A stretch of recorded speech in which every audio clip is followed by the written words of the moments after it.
What is going on, everybody? It's France, and we're here for a Monday Night Raw review. Monday, March 25th, 2019. Raw just went off the air about 10 minutes ago. And this is the next to last show going into WrestleMania. This is the pre-go-home show to Monday Night Raw. We were in the TV Garden in Boston, Massachusetts for tonight.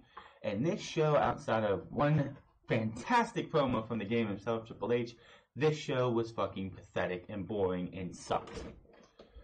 There was a report that came out earlier today that Dean Ambrose was never going to be seen in WWE again until he either signs a contract or whatever else. He's done.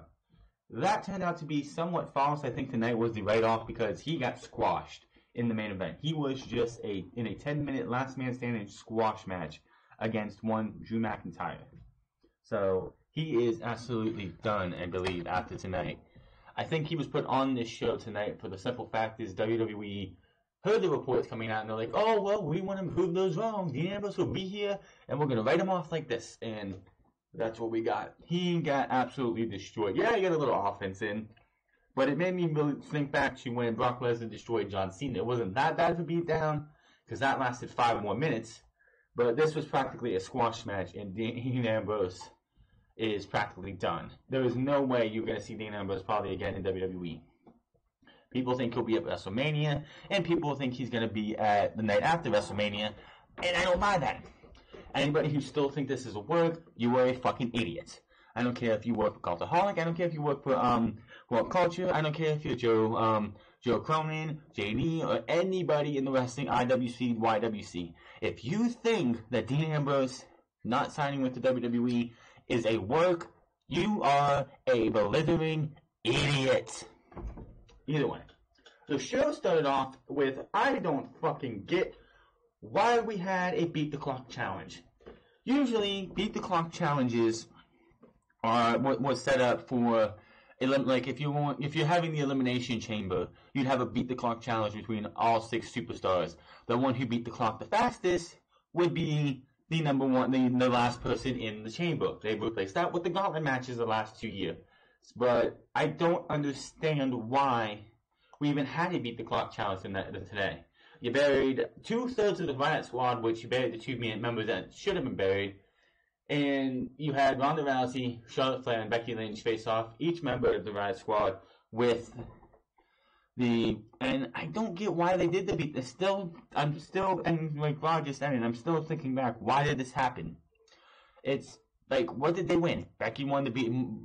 Becky set the fastest time. What did she win? Nothing. So why did the beat the clock challenge have to happen? I don't get this. I really don't get why they had this match tonight. It made no sense whatsoever why they had it. Finn Balor was in a Elimination Chamber rematch with the but the only difference was Bobby Lashley, and it wasn't Bobby Lashley and Leo Rush because Leo Rush got pretty much destroyed last week and wasn't quote unquote medically cleared. So it was Bobby Lashley versus the modern day Jinder Mahal, in which Jinder Mahal took the pinfall to send Balor to WrestleMania. And I'll say something when we get to that match. What I expect to see at WrestleMania, and if I don't see this at WrestleMania, I don't care about the match. We also had, let me see here. We had multiple segments with Elias out in New York City, or at least what they say was New York City. I think he was on a green screen back at Titan Towers, which, remember, in a couple years, we won't be saying back at Titan Towers anymore. We also had Samoa Joe versus Kurt Angle in his farewell tour.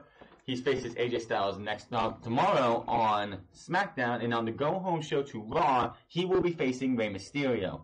3 of the best rivals in Kurt Angle's career, 2 from TNA with AJ Styles and Samoa Joe, and 1 in the early 2000s of Rey Mysterio, which, if I'm correct, people still say this to this day, the best SummerSlam opening match in wrestling in WWE history was Rey Mysterio versus Kurt Angle. I was hoping they would show some kind of because they have a little partnership with Impact Wrestling to use video footage and screenshots for superstars who are here. I mean, when they did that thing on the WWE's YouTube page introducing new producers. They showed Abyss and Abyss, as aka Chris Parks, and Sanjay Dutt, and they would actually show images of those guys in TNA. I was hoping we at least could have got some pictures of these guys showing what these guys have done over the years. If most people who've never watched TNA don't know, Kurt Angle's first feud in Impact Wrestling was Samoa Joe. And at the beginning of their match later on in the night, Samoa Joe brought a little, pretty much paid homage to what set their feud off. And I'll talk about that when we get there. Because those two had a hell of a rivalry. I still look back at what happened in 2006 at Genesis and still do not agree with Samoa Joe losing to Kurt Angle then. So, we'll talk about that when we get there. Let's see what else we had. We had ourselves the Revival versus Aleister Black and Ricochet. I'm just going to say this because it happened all throughout the night. If you're a champion, if you're a member of the main roster, I know everyone's talking about wanting to be champion. You want to be a champion. If I'm in WWE's main roster, I don't want to be a champion because champions lose. Lose, lose, lose. The Revival continue to lose. Sasha Banks and Bayley lost last Tuesday. Ronda Rousey is like the only person who has not lost since she's been champion. Becky Lynch, I guess, too, outside the time she lost the championship. But like in singles matches or tag matches, the champions seem to lose. The Revival, Samoa Joe has lost 3 weeks in a row. It's just lose, lose, lose, lose, lose, lose, lose. How can you build credible champions if they all continue to lose, lose, lose, lose, lose? It's absolutely ridiculous. It's got to stop. Champions need to look like they actually can dominate. Samoa Joe is the type of guy who should be going out there rapping on the Coquina Clutch like he did at Fastlane against Rey Mysterio, and that person just passing out. Since Fastlane, Samoa Joe has not won a match. It's absolutely ridiculous. I don't know what this trend is, but unless you're unless you're Roman Reigns or Brock Lesnar, which Brock Lesnar hardly faces off in non-title matches when he's champion, you are a champion, you lose on the main roster. And that diminishes the championship, it diminishes the person holding the championship, and it makes the product worse. I don't know who, unless it's Kevin Gunn, who's saying, we got a 50-50 book, Finch, we gotta make everyone look strong. It just hurts the championship. The championships don't look good. The only championship that seems to have any validity to it right now is the Raw Women's Championship because Ronda Rousey hasn't lost yet.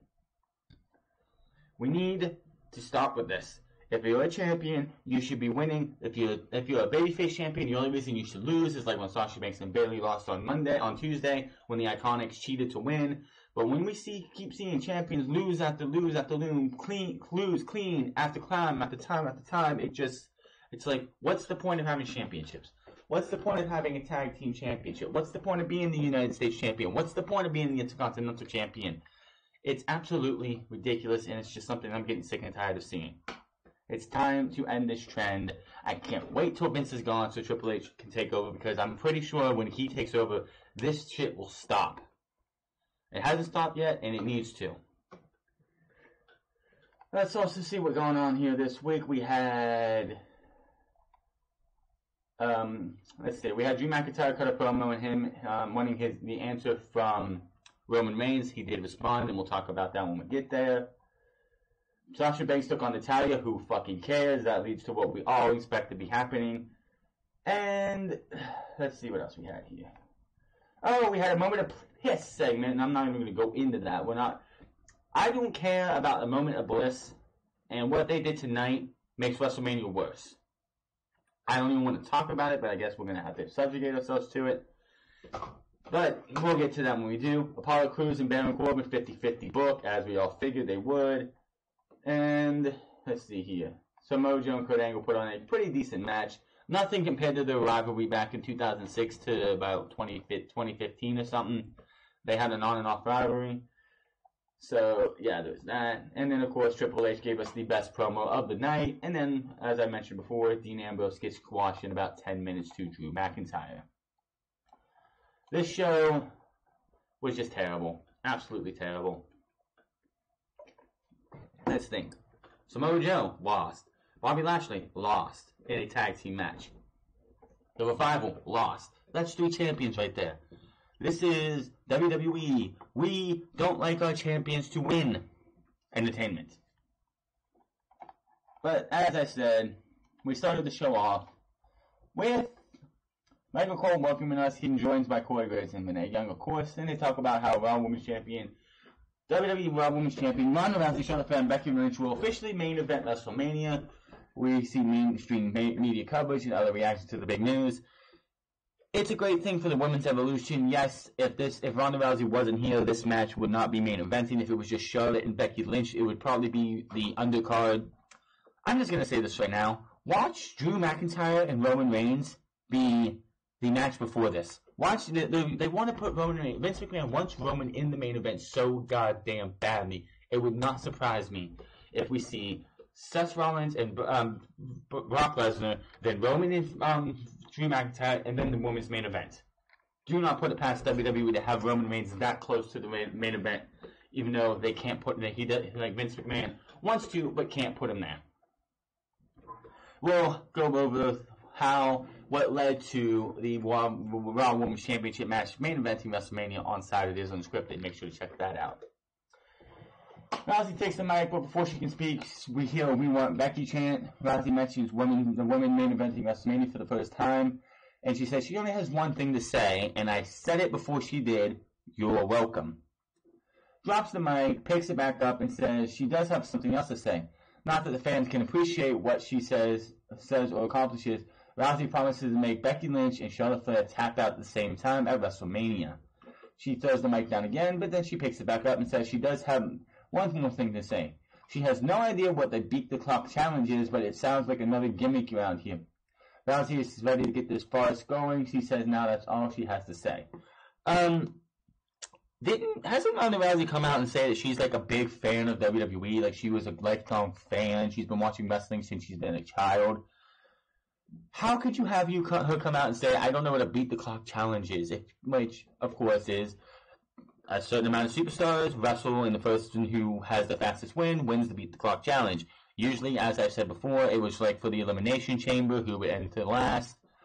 I think they did one for the Royal Rumble too at one time, where the winner of the beat the clock challenge ended number 30 or something like that. I'm not sure, but it's the fact that every time she comes out and says something like this, it's like, didn't you say that you were a big time fan of WWE? Did you not watch the product when they did these every year or every few months? Like seriously, she keeps this her dumbness and trying to act like she was a fan at one time, but now she wants to say everything's fake. I'm fine with her trying to be more of a realist on things, but the whole fakeness things, the farce, that needs to be cut out. It's just enough. I don't appreciate when I walk down the street or when I can stream online, if I stream on Twitch or something and I talk about professional wrestling and someone says, "Oh, that shit's fake, isn't it?" And I'm like, "No, it's right. No, it's not fake. It's predetermined. It's a totally different thing." It's so disrespectful to even bring that up. I know it's supposed to, it's working, but it's also hurting the product. WWE is trying their best to kill kayfabe with Ronda Rousey.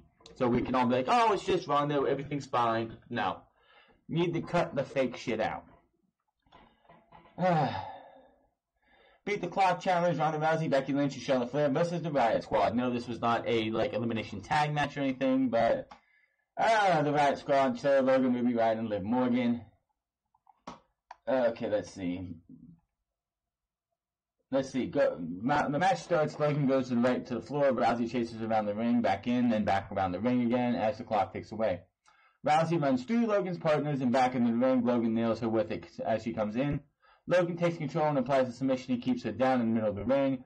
Rousey turns it around and eliminates Logan at 1 minute and 25 seconds. Rousey marches up the ramp as Flair enters the ring to go out with Ruby.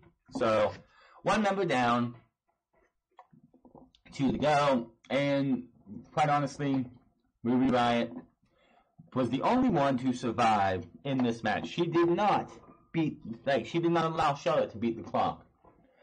As we go, the bell rings and Flair goes for a big boot, but Ruby dumps her over the top rope to the floor.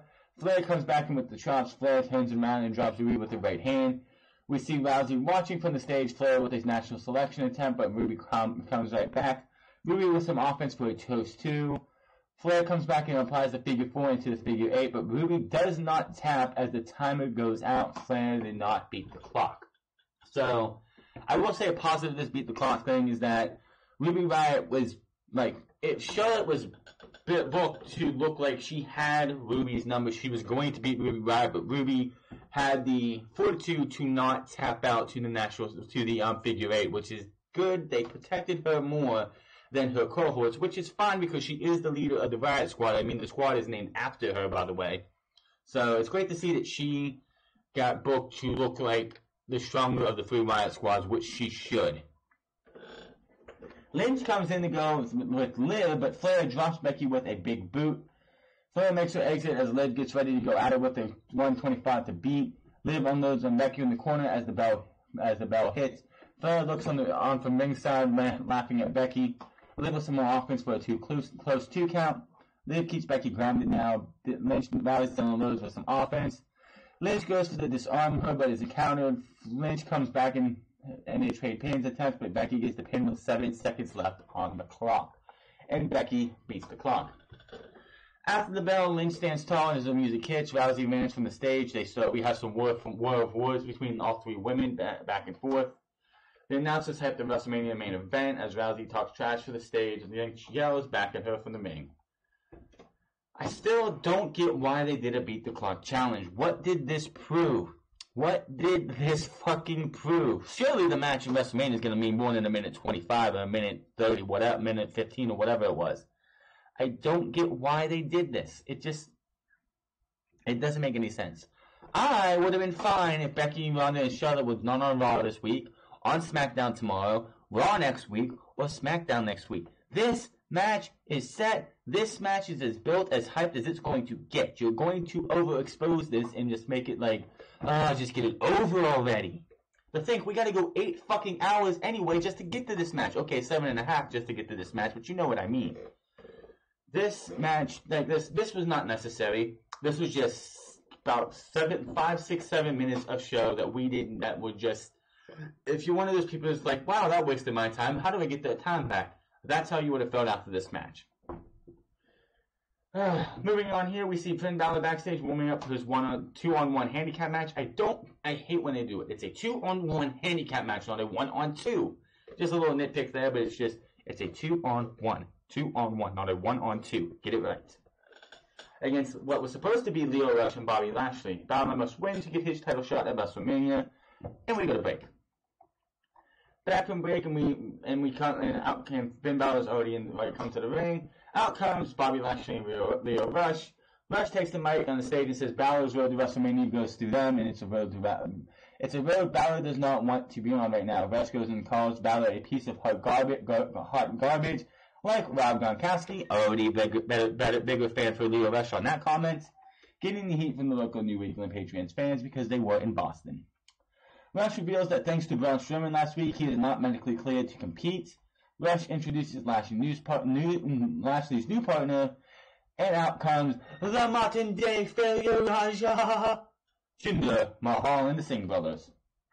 Now, I knew immediately, I was like, well, gee, I wonder who's here to take the pinfall, because Finn Balor cannot pin Bobby Lashley. The man, Finn Balor, cannot pin Bobby Lashley.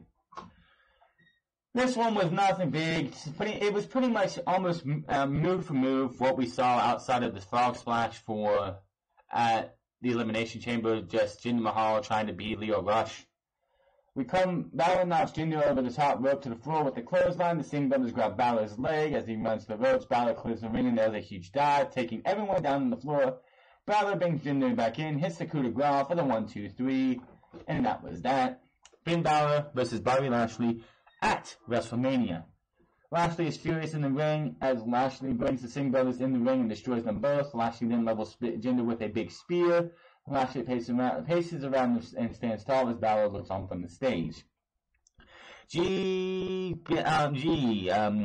Lashley, why did you want to trust Jinder Mahal? Do you not see his track record since he came to Monday Night Raw last year?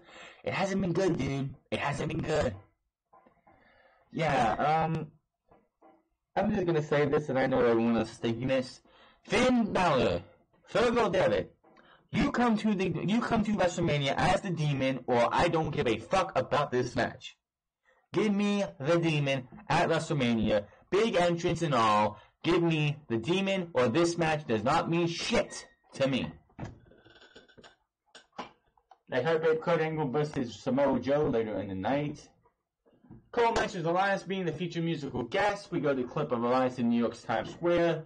He says many people have performed there over the years, but none of those performances will compare to what he has in store for WrestleMania. Elias says he's ready to perform a song for the people gathering around him. A street musician tries to join him, but he insults the guy and New Yorkers. Elias says he has to practice for the big performance now. We'll do this like 2 or 3 more times, so yeah, I really don't care. It's pretty much just Elias trying to perform in what looks like New York, but I honestly think it's just a green screen area, and that's pretty much it. Absolutely just, who cares? The Revival versus Aleister Black and Ricochet.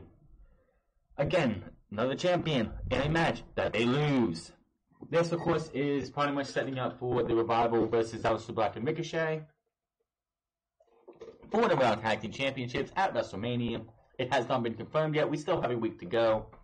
But, honestly, Aleister Black and Ricochet could possibly be in 2 matches for Tag Team Gold back-to-back nights. When was the last time that happened in the WWE? I was about to just leave it at that, but I believe the Hardys lost the Ring of Honor Tag Team Championships the night before WrestleMania, and then came out the night of WrestleMania 2 years ago and won the Raw Tag Team Championships. But yeah, when was the last time you saw a tag team match, possibly with Ricochet and Aleister Black winning the Dusty Classic? They'll be facing the War Raiders if that's what happens tomorrow on Wednesday.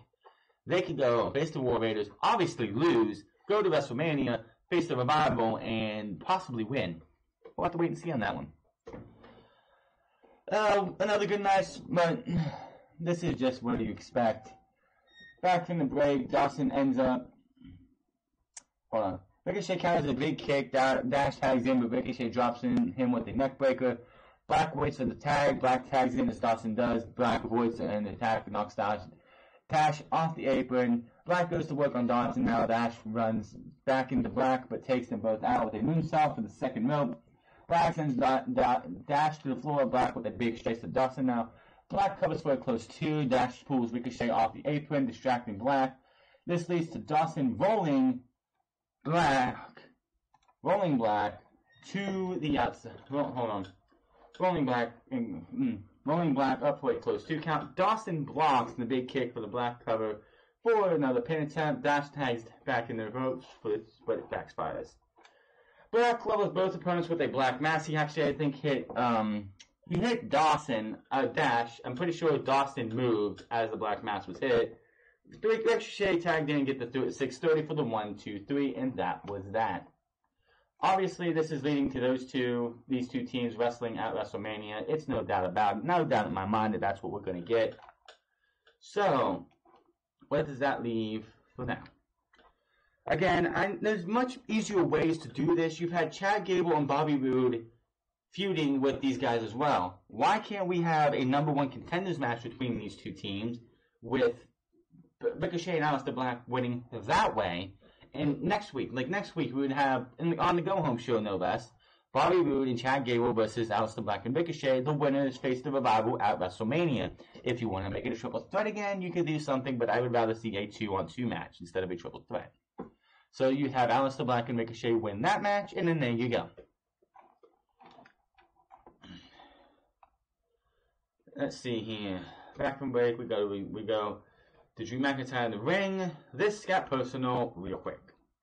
Drew says he doesn't care if you like him, but you will respect him. Drew addresses Roman Reigns and says 1 week is a long time to wait for an answer. Drew shows us a clip from 2 weeks ago where he destroyed Reigns before what was to be Reigns' comeback match against Baron Corbin. We also see a clip from last Monday where Drew issued the WrestleMania challenge to Reigns, saying he may have beat leukemia, but he would never beat Drew on the grandest stage of them all. And I'm just going to say now, I'm so tired of the leukemia stuff. It sucks. This is the one thing that would suck about being a cancer patient, somebody who has cancer in the wrestling business. I mean, you see it in football or sports all the time if someone has been through cancer, because they bring it up all the time. Oh, this person is so brave because they survived cancer. I'm pretty sure you can ask people who have been down this road, people who have gone this. They don't want to be just known as a cancer patient, that they just beat leukemia, or they beat brain cancer, or they beat lung cancer. They want to be known as more than that. WWE having Drew McIntyre and everyone else keep reminding us about him beating leukemia is just going to hurt Roman Reigns in the end. It's absolutely ridiculous. It needs to stop. Yeah, good for him. Great for him. He beat leukemia again. Let it go. Let it go. It's just going to suck for him his entire career, and it's just going to get so annoying week after week after week after week after week that we have to continue to hear, oh, you beat leukemia, but you won't beat me. You beat leukemia, blah, blah, blah, blah. And it's like, stop it. Just let it go. I'm sure Roman's probably sick and tired of it too, but hey, Vince McMahon thinks he can make money off of it. Let Roman wear the shirt that he wears. That's what he does. Using leukemia in his storylines does not help raise awareness. It's just very bad. It's just very bad. It's in very bad taste. It really is. Drew says, for the love of God, he hopes Reigns' wife or family got through his thick skull and convinced him to turn the match down. Drew says he already destroyed the Shield. He brags on the recent win over Dean Ambrose and Seth Rollins. Drew goes on and tells Reigns to think about his family and how he put them through enough already. I believe he did call Dean Ambrose a cockroach and that he exterminated him. So there you go. Drew tells Reigns to think about his kids because they already had enough to watch Daddy fight for his life once. Drew asks if Reigns wants to put his kids through that one more time at WrestleMania when he already knows he's going to lose. As you know, getting personal, and anytime you bring family into a conversation, it's time to put up or shut up, and that's how you go. The fans start chanting for Roman. Drew says he will stand here all night until he gets his answer. He will hold Raw hostage if, and of course, out comes Roman Reigns. Reigns enters the ring and in Drew's face for a tense stare down. Roman accepts his challenge. He says Roman accepts your challenge. He says, but he wants Drew to listen very carefully because this isn't coming from Roman, it's coming from Joe. Don't you ever run your mouth about my wife and kids. And just drops the mic and wails Drew McIntyre in the face and unloads on him, mounting him on the mat. Reigns launches Drew into the ring post and he falls onto the floor. Reigns is fired up as he beats Drew around the ringside area, tossing him into the barrier.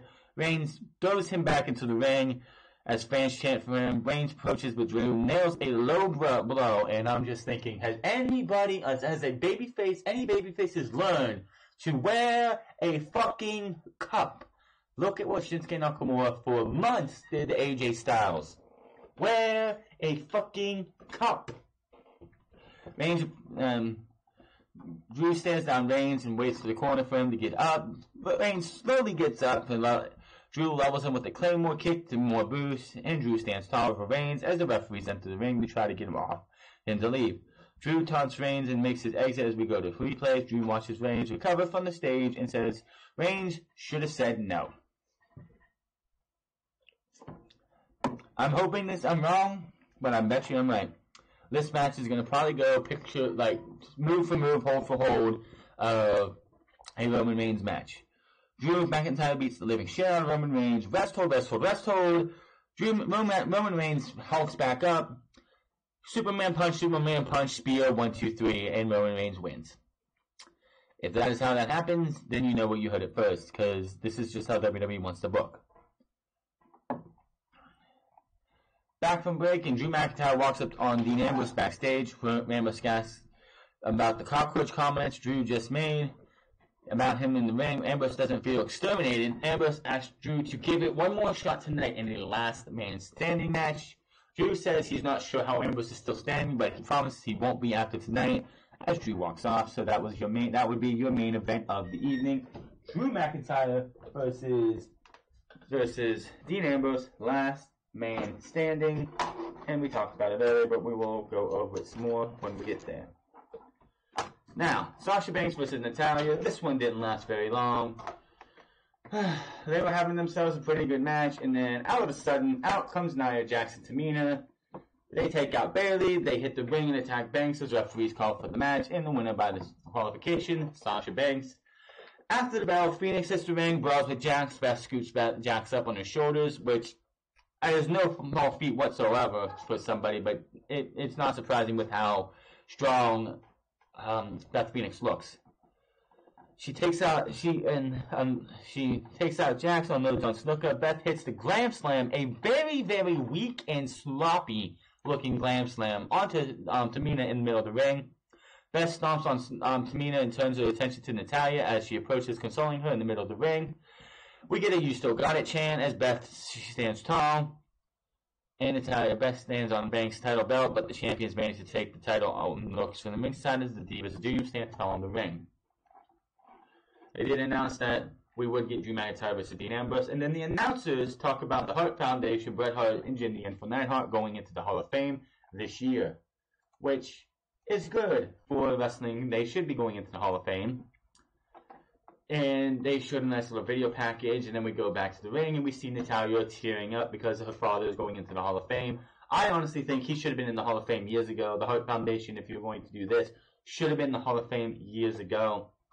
So it's great for her, I'm sure. And I believe Bret Hart would even agree this would be more to Jim the Anvil Neidhart than Bret Hart, who's already a Hall of Famer. So if you look at the Hall of Fame this year, spin the dial, we have three two-time Hall of Famers going in this year. Booker T, Shawn Michaels, and Bret Hart. So congratulations to the Hart Foundation. Honestly, they should go in. They are one of the best tag teams in the 80s, and the early 90s. Oh, wait, just the 80s. I don't know if they were a tag team in the 90s, but they were the great tag team in the 80s. One of the best tag teams. And they launched the career of Bret the Hitman Hart. And Neidhart didn't have as much of a great singles career as Bret Hart did, but definitely had himself. He did good for himself. Charlie Caruso is backstage with WWE Hall of Famer Kurt Angle, asking about his farewell tour and tonight's match with the United States Champion Samoa Joe. Angle says he appreciates Joe coming from SmackDown. Angle talks about his farewell tour and how much this is not about going out on his own terms, which is bullshit. He mentions this match with Chad Gable and says and Apollo Crews, and says he's going on to win his last match against Baron Corbin at WrestleMania. Angle also mentioned this being his last match in Boston. Corbin appears and ends up insulting Angle, saying fans will cheer him for him because they feel sorry for him and think he should have retired 10 years ago. Corbin says Angle is half the man he used to be. He predicts negative, pathetic headlines for Angle on the day of WrestleMania, saying that Kurt Angle, a former Olympic gold medalist, disgraces himself at WrestleMania. Angle says, "Screw you," and walks off. It's a moment of bliss, where do I have to talk about this? This was absolutely the worst thing on Monday Night Raw. Basically, as we all know, since a couple weeks ago when Colin Jost and Michael Shea were on, I think it's Colin Jost. Hold on, let me get the names here right. It's Colin Jost, right? Michael Shea, yeah, I can call it Jost. Well, they became the WrestleMania 35 special correspondents. We also see how Braun Strowman destroyed a red card from them a couple of weeks ago as well. Pretty much this entire segment led to one of the worst things I think they could do. Let's take two D-list, two F-list celebrities and F-list comedians and put them into the Andre the Giant Memorial Battle Royal for comedy. Who the fuck thinks this shit is funny? This is fucking pathetic. Braun Strowman 2 years ago was in one of the biggest feuds in 2017 with Roman Reigns.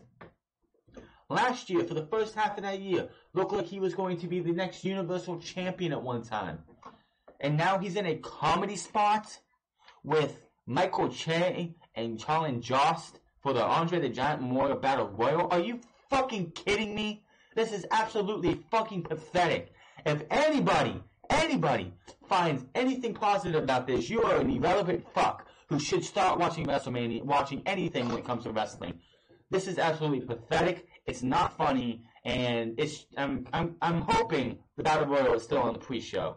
If they put the Battle Royal on the main card and bump matches off the pre-show onto the pre-show because of this bullshit, I'm not the only one who's gonna be pissed at this. This is absolutely fucked up and needs to go. And this is something. This just shows that Vince McMahon has got to go. I don't even want to talk about it anymore. Moving on. Baron Corbin versus Apollo Crews. Like I said, 50-50 booking. Not a very long match. Crews makes a comeback and hits a big enziguri. Crews goes to the top and hits a frog splash for a close 2 count. Back and forth between the two. Corbin catches Crews with an end of days for the pin and the win. After the match, Corbin stands tall as his music plays. Corbin goes to leave the ring, but he turns back to Crews. Nails another end of days. Corbin leaves again and his music plays, stopping the stage to turn and laugh at Crews as we go to commercial.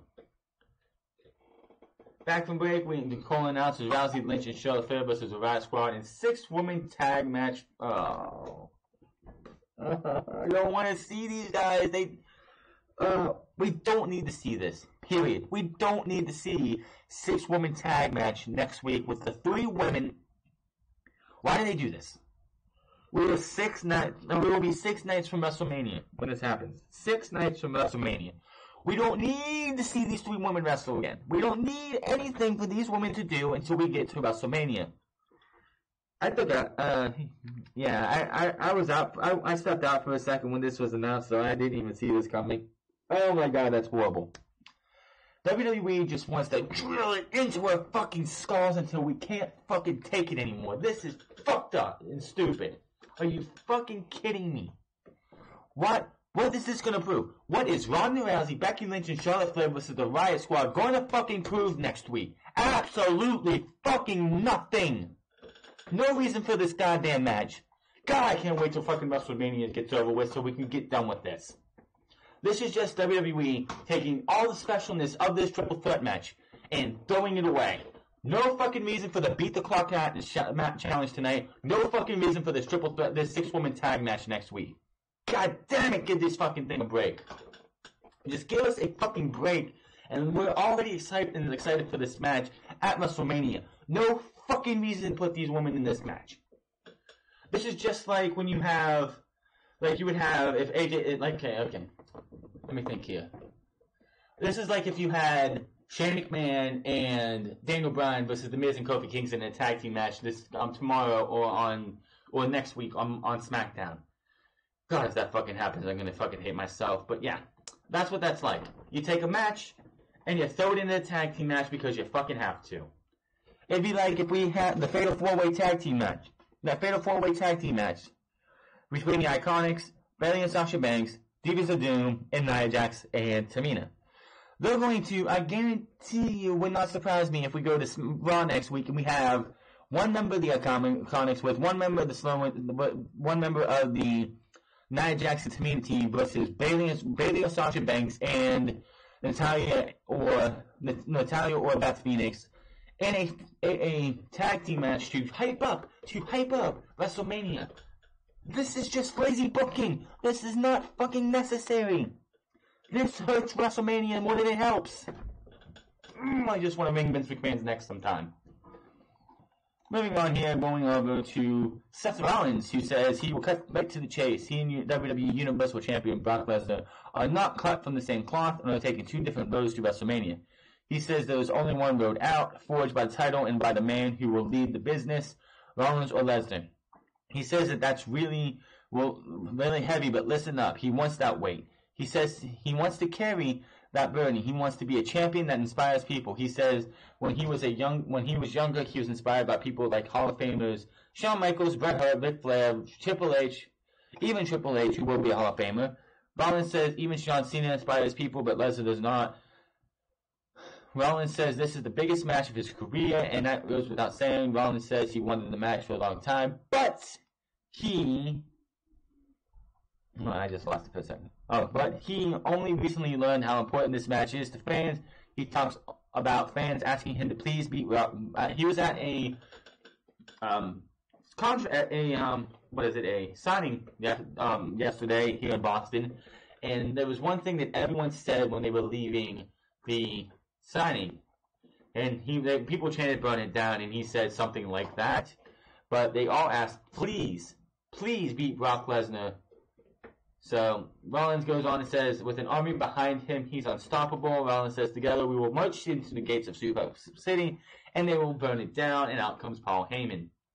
Heyman thanks Rollins for letting him know that the match at WrestleMania is now a handicap match. Ha ha ha ha ha.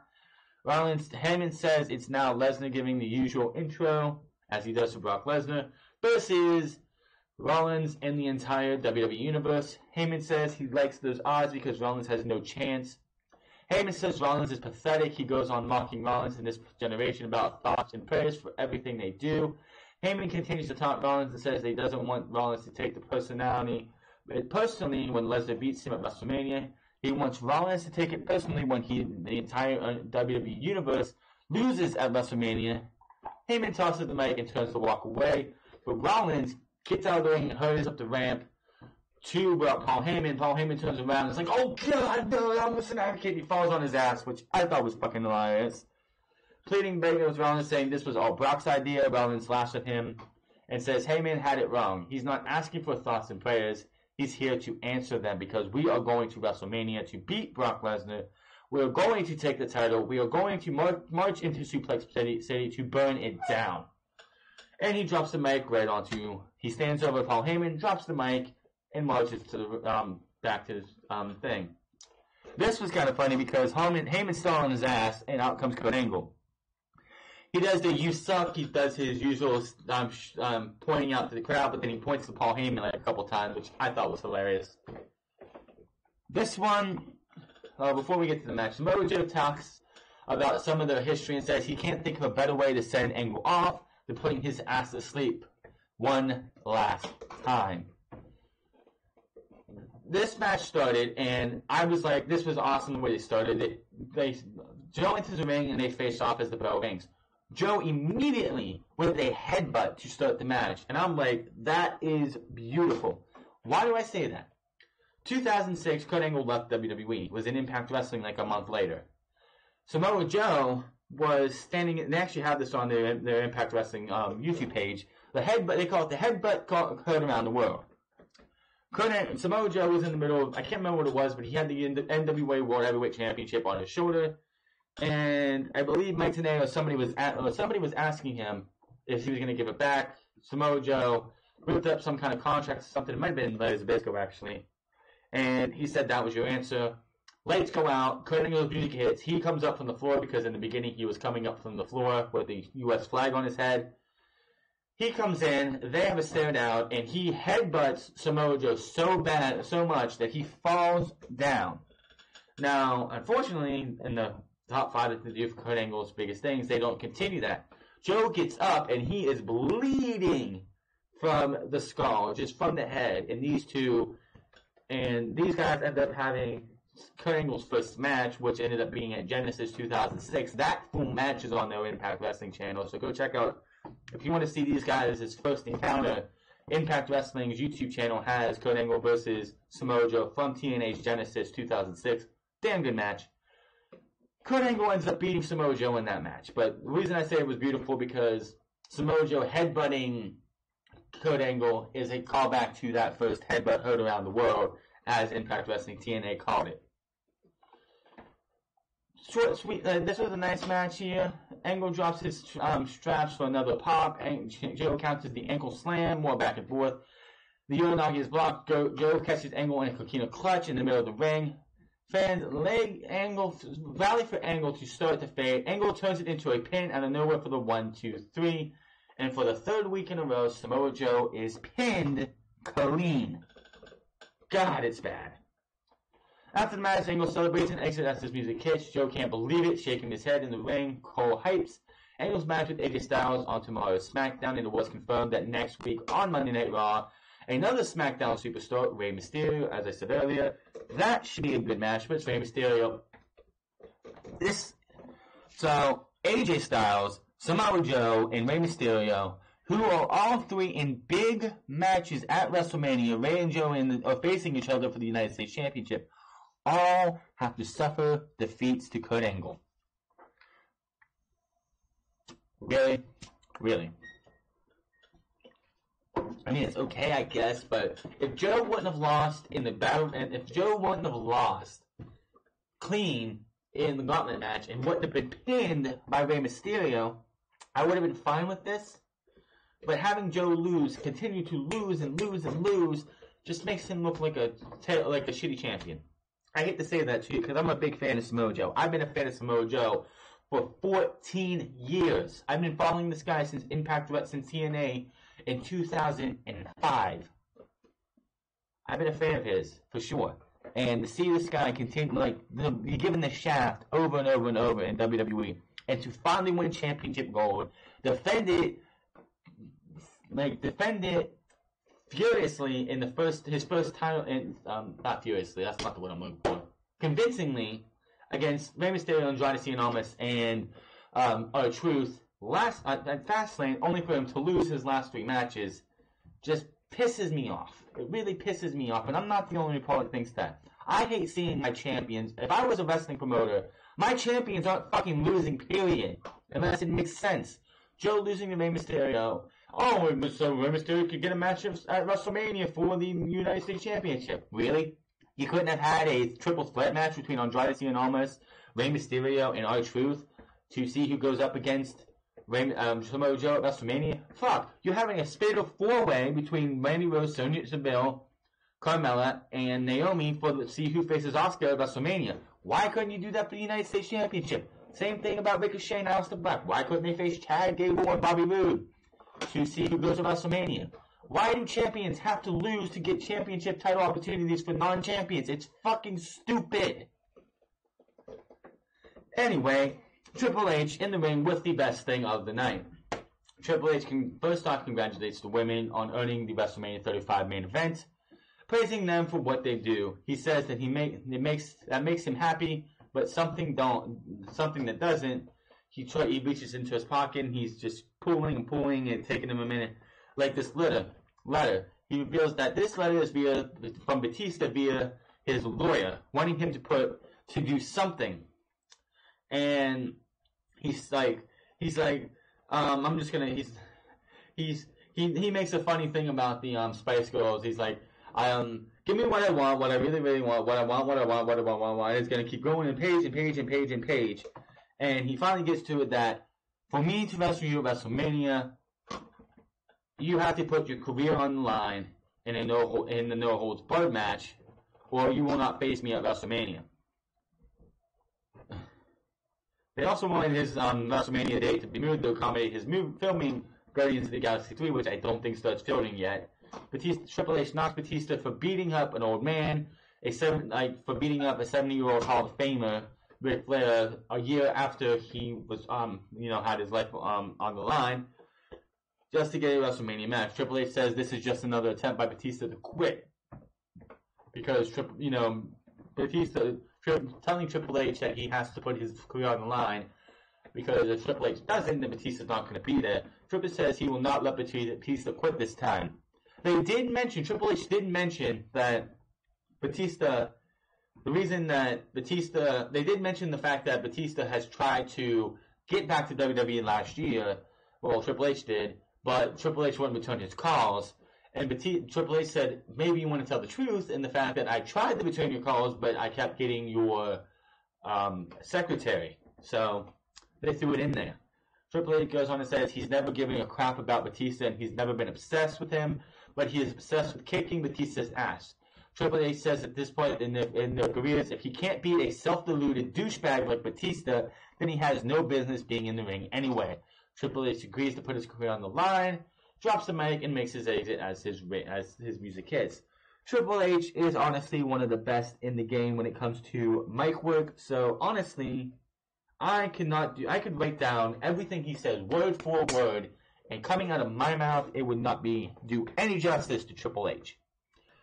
Let's see here. Dean Ambrose versus Drew McIntyre, last man standing match. This was an absolute squash match. This is Dean Ambrose last night on Monday Night Raw. It's gotta be. The way he got done in tonight, as I talked about earlier, this match was dead. This guy was like completely squashed. Like I said, got a little bit of offense in the beginning of the match.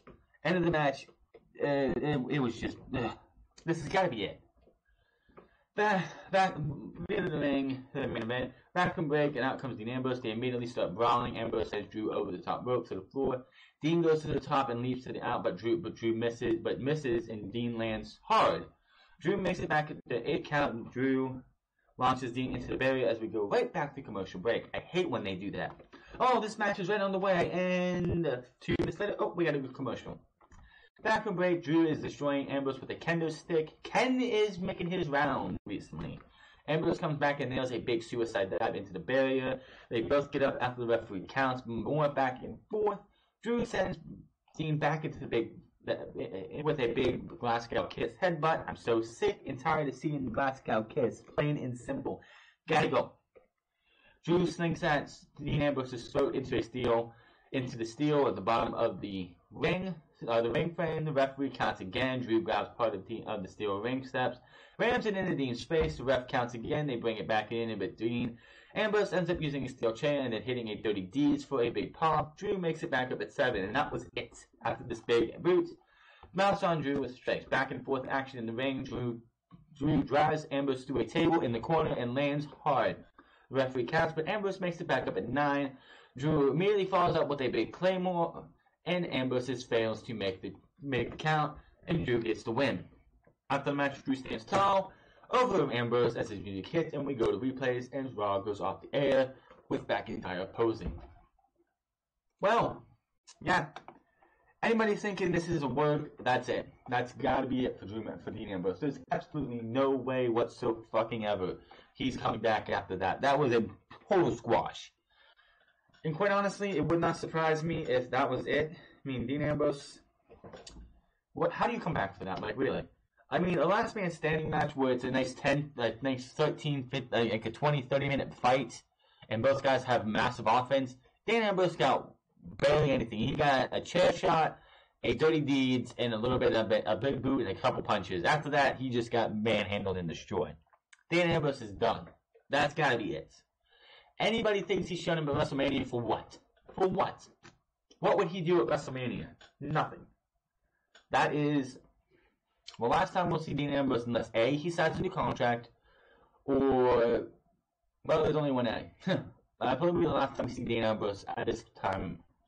Anybody who, again, as I said, if anybody thinks that Dean Ambrose is coming back after this, like it all work, you are a fucking idiot. Even if he signed the contract, say he signed the contract tonight, this hasn't been a fucking work this whole entire time. You're not going to book somebody